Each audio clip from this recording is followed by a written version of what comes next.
কখনো তার মাথাকে ঝুঁকাতে পারে। So this is not the culture of Islam. এটা আপনি করতে পারবেন, এটা শিরকের পর্যায়ে চলে যায়। আপনার দাদা যদি আপনাকে সালামি দিতেই চায়, এমনি দিবে, পা ধরতে হবে না।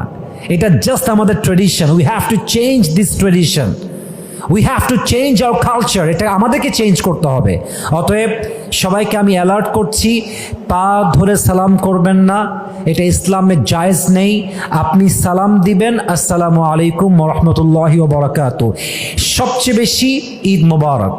যদি আপনার দাদা আপনাকে টাকা দেওয়ার জন্য টাকা নিয়ে আসে, বাবা, দাদা, নানা, নানি, যারাই আপনাকে পরবি দেয়, এটা আমরাও ছোট ছিলাম, এটা আমরাও বুঝি, যারাই দিবে আপনাকে পা ধরতে হবে। যদি দেয় দিবে, দিলেও ভালো, না দিলেও ভালো, বাট ঈদ সালামি নেওয়ার জন্য কারো পা ছুঁয়ে সালাম করার মতো জঘন্য কাজ আমরা করতে যাব।